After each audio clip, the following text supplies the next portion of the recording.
TV note, a show has been canceled by CBS for the third time. It's the show called SWAT, which I've never seen.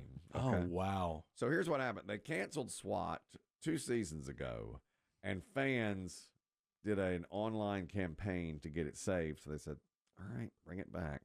Then they canceled it after last season, and fans did another online social media campaign, and CBS brought it back. Fine.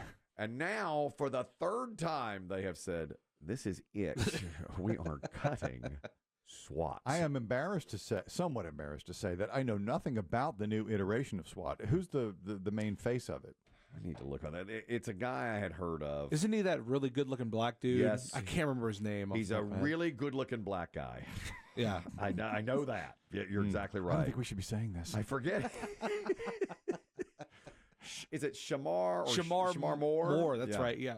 He's a really good-looking black guy named Shamar Moore. Ripped. His abs are ripped. Uh-huh. But I don't know much about SWAT, but you're usually covered up in like bulletproof vests. Well, I've got him in my phone because I want his abs. He's got one that's see-through so you can see his abs. Exactly. Oh, okay. New technology. It's SWAT. Who's the guy? Where's your Kevlar? This is my Kevlar. What? Bullets bounce off this watch. That's right. Shamar, you can't. You're crazy, Shamar. There was another guy. The S in SWAT stands for Shamar. Whip that ass. Yeah. He ripped that ass. That is a great-looking black guy, and he's led the show for several seasons. Well, if the fan support is that popular, I could certainly see it moving to a streaming platform. Hulu could pick it up, right? Or Paramount Plus. Well, see, Paramount Plus shows it. It's under the CBS umbrella. Under the CBS umbrella. It 8 seasons.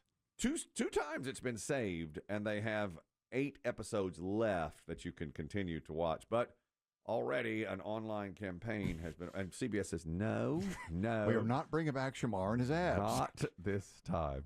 Who was the guy you were telling me about the other day? You sent me an article on him, and also a great-looking black guy on a different show. And he had the Bridgerton guy? Yes, and that guy. I don't even know his name. He's got 3 names. Oh, and my they sound God. European. He might be from England.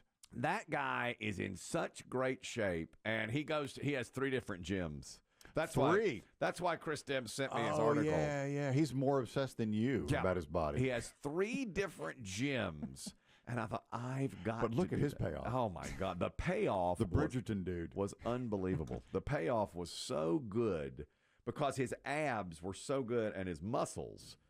I mean, these are two great-looking black guys, and they're both in my phone. And under GLBGs, yeah. That's a GLBG1. That's a great-looking black guy. GLBG1A. I mean, and Chris Demm said, I can't rank them. Right. And Chris Demm said, are you as committed as this guy? He goes to 3 different gyms. And I got to add a gym. I got to add another gym. Chris, you're talking about Shamar Moore. Go ahead. Yes, sir. How y'all doing today, man? P1 from day one. Thank you. Hey, look, man, my nephew he does a cornhole. I don't know. He's a somewhat professional cornhole thrower, gamer, And Shamar Moore, that guy y'all talking about in SWAT, him and my nephew stays out there with him and hangs out with him in California when he goes to California and does those cornhole tournament things. And Shamar Moore called his mama, my sister-in-law, and wished her a happy birthday in January. They're real good friends. He's the nicest fella, man, you'll ever meet in your life. And my wife would never leave me, but for one man, that's that man right there. Understandable. It would be. If my wife left me for Shamar Moore, I'd be like, good luck. I can't blame you. Tip of the cap. He's got 3 gyms. He's got 3 gyms. 3 gyms. He's got 8 seasons under his belt on that show. He's got abs to die. And a cornhole player. And a cornhole player to boot. If a cornholer needs a place to crash in Southern Cal, call Shamar. Call Shamar Moore. He's not going to be making SWAT anymore. Thank you, Chris. That is great to hear that he's such a good guy. Chris Demm was saying that Shamar Moore and the guy from Bridgerton, and we're like the gym guy who's like, everything you got. Everything you got. Here we go. Come on, push it out. Everything you got. Everything you got. Everything you got. I have a friend of mine who goes That's my impression of you at the gym. Everything you got. Everything you Because you want everyone to succeed. I'm running a mile today. It's the benchmark mile, and I did it 8 weeks ago, and I'm trying to beat it today, but I'm under the weather. So it's like, And you're in a very negative and I'm in headspace. a terrible headspace. So can I use that can I use my To fuel your hate anger? and anger to fuel me, or am I going to cower away from it?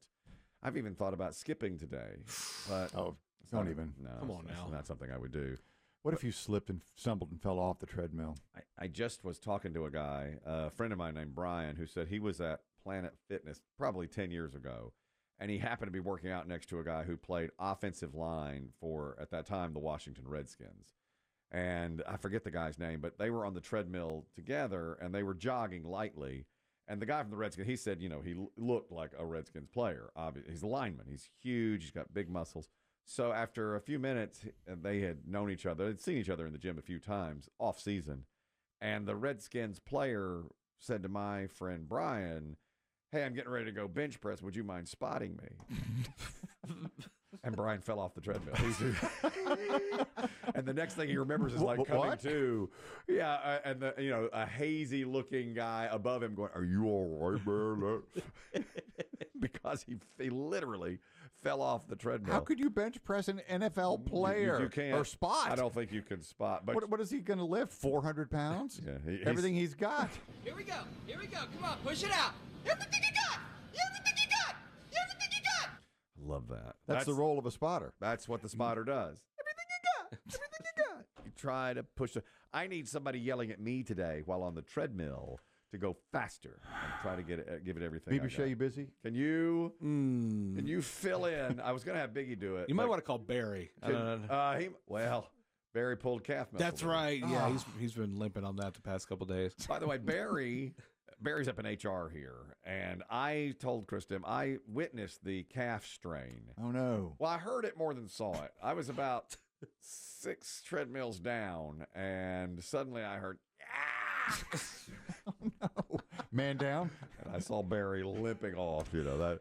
And he goes, "I did it to myself. I didn't hydrate. That's the problem. He didn't have enough water, which is also So a cramp that just sort of got out of control? cramp. He thought it was a cramp. I think it's a pulled muscle, maybe.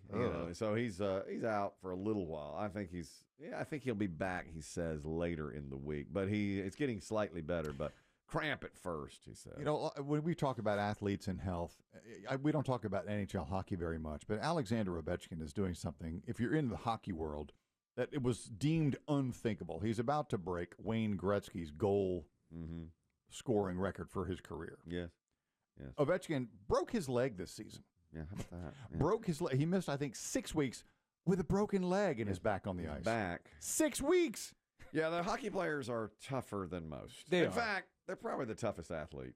A hockey player, do you think? I mean, That is their reputation. They get hit in the head with a puck, you get stitched up, and the line is they don't miss a shift. they'll lose a spleen and come back the next game. I mean, they literally are that good. They'll Teeth, stitched up, blood. all of it. They just let you fight. They do And sometimes. they let you fight. They will let you fight. They'll let you duke it out. Yeah. They used to, boy. I mean, it used to be even heavier fighting. Used to be dudes out there with no helmets on. That's true. Yeah. They got they grandfathered those guys in with no. I was thinking, do you think this will happen in the NFL? I think eventually all of them will have those protective pads over top of the helmet. There's a name for the helmet. I can't remember the name. Yeah, and you see them in spring training or in training camp, but you see occasionally guys wearing them now. A couple players on the Bills had them. I saw Ram. I mean, about 1 or 2 on every team. When I'm watching closely, it's like, oh, he's got one of those helmet coverings. I'll bet you, I really believe within 10 to 15 years, more will have them than not. I think it'll probably remain You're probably right. optional, but I think I more see will. it going the other way. I don't see the rank and file football player putting them on. I do. I think that the more we learn about concussions and the more, this year it's 2 or 3 on each team or 1 or 2 on each team. I think in 5 years it's 10 on each team, and in 15 years it's more than half will be on it. But Unless it's mandated, I don't see the players doing it. well, I also see that in the future, possibly a mandate of wearing them if they continue to stress concussions like that.